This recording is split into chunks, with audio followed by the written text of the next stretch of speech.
नमस्कार, स्वागत है आपका सुजय सारंश की इस क्लास में। इस क्लास में हम पढ़ते हैं राजस्थान का करंट अफेयर्स, जिसका आधार होता है राजस्थान सरकार की सुजस पत्रिका। शुरुआत करते हैं हेडलाइंस के साथ। सबसे पहली जानकारी, पिछले कुछ दिन से हम लगातार भी देख रहे हैं C vigil app. C vigil app पर 1000 से ज्यादा शिकायतों का निस्तारण हुआ। यहाँ इसकी प्रक्रिया बताई गई है कि ये ऐप काम कैसे करती है। हम पहले भी इसको पढ़ चुके हैं, एक बार यहाँ वापस देख लेते हैं। सी विजिल ऐप कैसे काम करता है? पहली बात तो ये किससे संबंधित है, इसका उद्देश्य क्या है। तो अगर मॉडल कोड ऑफ कंडक्ट यानी कि आदर्श आचार संहिता का कहीं उल्लंघन होता है तो आम व्यक्ति कोई भी यानी आम जनता में से कोई भी कोई फोटो खींचकर या फिर कोई वीडियो बनाकर, और वो भी जो भी घटनाक्रम हो रही है जहां भी ऐसा लगता है कि आदर्श आचार संहिता का उल्लंघन हो रहा है, उसका वीडियो या फिर उसका फोटो इस मोबाइल एप्लीकेशन पर डाल सकता है। इसके बाद जो जिला नियंत्रण कक्ष है उसके द्वारा इसका सत्यापन किया जाएगा और फील्ड यूनिट को शिकायत के निस्तारण के लिए रवाना किया जाएगा। इसके बाद क्या होगा कि निस्तारण के बाद शिकायत के निस्तारण की रिपोर्ट वापस जिला नियंत्रण कक्ष को भेजी जाएगी और जो रिटर्निंग ऑफिसर होंगे उनके द्वारा वास्तविक जानकारी दी जाएगी, यानी कि अब प्रेजेंट कंडीशन क्या है वो सारी चीजें बताई जाएगी।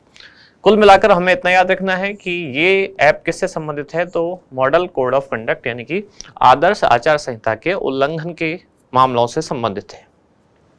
यहाँ हर दिन हम कुछ जिलों के बारे में जानकारी पढ़ रहे हैं। पहले ये हर दिन एक जिला आ रहा था, आजकल हम देख रहे हैं कि एक दिन में 2 जिले।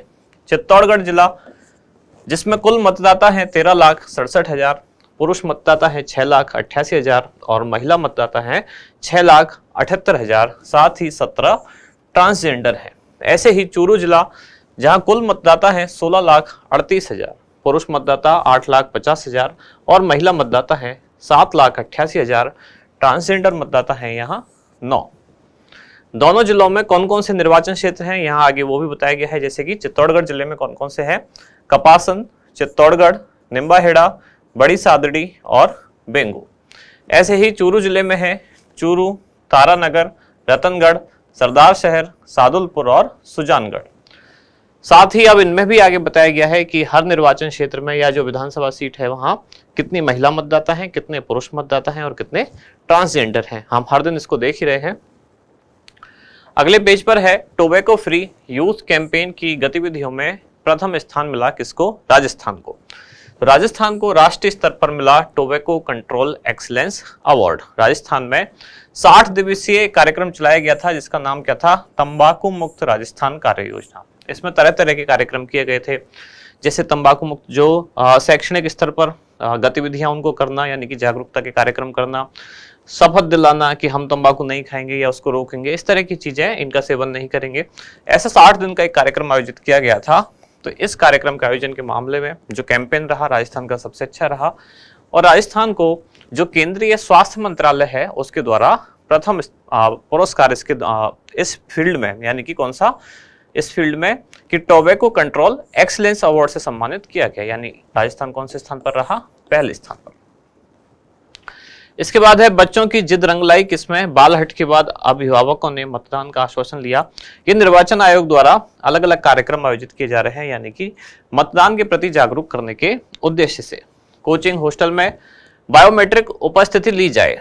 ये कोटा जिले में मुख्य रूप से कार्य योजना लागू करने की अभी बातें चल रही हैं, जिसमें जिला कलेक्टर ने कोचिंग संचालक जो हैं और जो हॉस्टल संचालक हैं उनकी एक बैठक आयोजित की। जैसे आप देखते हैं कि कोटा में बहुत सारे छात्र पढ़ाई के प्रेशर से या फिर बहुत ज़्यादा कंपटीशन के माहौल में आजकल जो आत्महत्या के केस हैं उनमें बढ़ोतरी हो रही है। उसको रोकने के लिए जो जिला प्रशासन है वो ऐसे कदम उठा रहा है, जिसमें गाइडलाइन की पालना की समीक्षा बैठक आयोजित की गई और कहा गया कि कोचिंग और हॉस्टल में बायोमेट्रिक उपस्थिति उनकी ली जाए।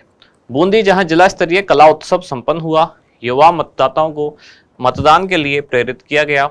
अगले पेज पर अगले दिन की न्यूज है, चुनाव से पहले की प्रक्रिया समय पर पूर्ण हो। और यहाँ अगला जिला कौन सा है? दौसा, जहाँ कुल मतदाता है 12,10,000, पुरुष मतदाता हैं 6,36,000, महिला मतदाता हैं 5,78,000। अब निर्वाचन क्षेत्र कौन कौन से आते हैं दौसा में? एक तो दौसा, बांदीकुई, महुआ, लालसोट और सिकराय। ये दौसा में विधानसभा सीट या कह सकते हैं निर्वाचन क्षेत्र। इसके बाद अगली जानकारी है वोटर हेल्पलाइन ऐप। इस ऐप पर आप घर बैठे मतदाता सूची में अपना नाम देख सकते हैं।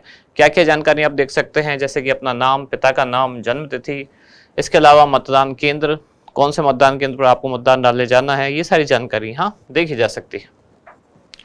धौलपुर जिला, जहां कुल 8,93,000 मतदाता हैं, पुरुष मतदाता हैं 4,70,000 और महिला है 4,22,000, ट्रांसजेंडर हैं 7। धौलपुर जिले में कौन कौन से निर्वाचन क्षेत्र हैं, तो ये हैं धौलपुर, बसेड़ी, बाड़ी और राजाखेड़ा, यानी ये यहाँ की विधानसभा सीट है। इसके बाद है श्री पुष्कर मेला, कब से शुरू होने वाला है, 14 नवंबर से। पॉलिटेक्निक महाविद्यालयों में प्रवेश प्रक्रिया प्रारंभ हुई और प्रत्याशी 10 से 21 नवंबर के बीच 3 बार आपराधिक इतिहास सार्वजनिक करेंगे। यदि उनका कोई क्रिमिनल बैकग्राउंड रहा है तो उनको, किनको, जो प्रत्याशी अभी विधानसभा चुनाव में भाग लेने जा रहे हैं, तो उनको इन तिथियों के बीच 10 से लेकर 21 नवंबर के बीच 3 बार ये जानकारी देनी होगी। किस में जानकारी देनी होगी, जैसे कि सोशल मीडिया पर, इलेक्ट्रॉनिक मीडिया पर, प्रिंट मीडिया पर। अब उसको हम डिटेल में आज देखने वाले हैं कहाँ कहाँ ये जानकारी देनी होगी। प्रिंट मीडिया और इलेक्ट्रॉनिक मीडिया, यानी राष्ट्रीय और राज्य स्तर के जो समाचार पत्र हैं उनमें, साथ ही साथ टेलीविजन वगैरह पर इनको ये जानकारी देनी होगी। अनिवार्य सेवाओं के कार्मिकों के लिए पोस्टल वोट केंद्र बनाए जाएंगे। इसके बाद हमारा इंडेक्स, सबसे पहले हम पढ़ने वाले हैं आज राजस्थान को राष्ट्रीय स्तर का टोबैको कंट्रोल एक्सीलेंस अवार्ड। दूसरा है आपराधिक रिकॉर्ड वाले उम्मीदवारों को 3 बार देनी होगी इसकी जानकारी, और वोटर हेल्पलाइन ऐप। ये 3 मुख्य जानकारी आज रहने वाली है। शुरुआत सबसे पहले राजस्थान को राष्ट्रीय स्तर का टोबैको कंट्रोल एक्सीलेंस अवार्ड। तो राजस्थान में कार्यक्रम आयोजित किया गया था टोबैको फ्री यूथ कैंपेन। ये 60 दिवसीय एक प्रोग्राम था जिसमें तंबाकू के सेवन को रोकने के लिए विभिन्न कार्यक्रम संचालित किए गए थे। तो इन गतिविधियों में राजस्थान को प्रथम स्थान प्राप्त हुआ है। अवार्ड किसने दिया, तो भारत सरकार के केंद्रीय स्वास्थ्य मंत्रालय द्वारा राष्ट्रीय स्तर पर राजस्थान को टोबैको कंट्रोल एक्सीलेंस अवार्ड दिया गया है। Rajasthan tobacco free youth campaign 2023 की सभी गतिविधियों में अव्वल रहा। प्रदेश में टोबैको फ्री यूथ कैंपेन के माध्यम से युवाओं की सहभागिता सुनिश्चित करते हुए 60 दिवसीय तंबाकू मुक्त कार्य योजना लागू की गई थी। इसके बाद अगली जानकारी है आपराधिक रिकॉर्ड वाले उम्मीदवारों को 3 बार देनी होगी जानकारी। कब से कब है ये, इनके लिए डेट है 10 से लेकर 21 नवंबर के बीच 3 बार इनको अपना आपराधिक इतिहास बताना होगा, सार्वजनिक करना होगा। उच्चतम न्यायालय के आदेश की अनुपालना में ऐसा किया जा रहा है और निर्वाचन आयोग ने उम्मीदवारों के आपराधिक रिकॉर्ड को प्रसारित करने के संबंध में दिशा निर्देश जारी किए हैं। अब उम्मीदवारों को इसके लिए क्या करना होगा, तो 2 फॉर्म भरने होंगे, C1 और C2। C1 फॉर्म है उम्मीदवारों के लिए और C2 फॉर्म है राजनीतिक दलों के लिए, यानी जिस दल से वो व्यक्ति चुनाव लड़ रहा है। राष्ट्रीय स्तर के समाचार पत्रों में और स्थानीय जो समाचार पत्र हैं दोनों में जानकारी देनी होगी। अब राष्ट्रीय स्तर के समाचार पत्र जिनकी प्रसार संख्या प्रतिदिन कम से कम 75,000 हो और स्थानीय समाचार पत्र जिनकी प्रसार संख्या प्रतिदिन कम से कम 25,000 हो, इनमें जानकारी इनमें प्रकाशित करवानी होगी। साथ ही साथ जो टीवी चैनल हैं उनमें भी जानकारी का प्रसारण करवाना होगा। उम्मीदवार द्वारा पहली जानकारी अभ्यर्थता वापस लेने के प्रथम 4 दिनों के भीतर। अच्छा, अब इस चीज की इतनी जरूरत है नहीं, क्योंकि यहाँ चुनाव आयोग ने सीधी डेट ही बता दी है कि 10 से लेकर 21 नवंबर के बीच में इनको अब जानकारी ये देनी होगी। आगे है वोटर हेल्पलाइन ऐप, जिसका संचालन किसके द्वारा किया जा रहा है, भारत निर्वाचन आयोग द्वारा। अभी शुरू में भी हमने एक ऐप और देखी थी भारत निर्वाचन आयोग की, वो कौन सी थी, वो थी सी विजिल ऐप किससे संबंधित है, आदर्श आचार संहिता के उल्लंघन के मामले से, यानी कि मॉडल कोड ऑफ कंडक्ट, इसका उल्लंघन कहीं होता है तो उससे संबंधित जो शिकायत है सी विजिल ऐप पर डाल सकते हैं। और वोटर हेल्पलाइन ऐप ये क्या करेगी, इसमें जो वोटर है, मतदाता जो है, उसको अपनी जानकारी वो यहाँ देख सकता है अपना डेटा डाल के, जैसे अपना नाम, पिता का नाम, जन्म तिथि, मतदान केंद्र उसका कौन सा आया है, ये सारी चीजें ये जो वोटर है इस मोबाइल एप्लीकेशन पर प्राप्त कर सकता है। इसका उद्देश्य क्या है, मतदाताओं की सक्रिय भागीदारी सुनिश्चित करना, जिसकी विशेषता है कि मतदाता द्वारा अपना नाम, पिता का नाम, जन्म तिथि आदि विवरण दर्ज कर अपना नाम सूची में क्रम संख्या, मतदान का नाम, मतदान केंद्र का नाम और पता आदि विवरण इसमें देखा जा सकता है। मतदाता सूची में यदि नाम नहीं है तो मतदाता 27 अक्टूबर 2023 तक वोटर हेल्पलाइन ऐप पर जाकर फॉर्म 6 भरकर अपना आवेदन कर सकते हैं।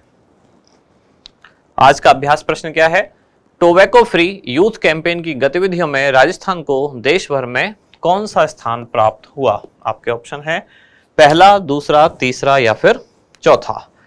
इसका क्या होगा उत्तर, वो आप बताएं कमेंट्स में। अब मिलते हैं कल अगली न्यूज के साथ अगली क्लास में। धन्यवाद।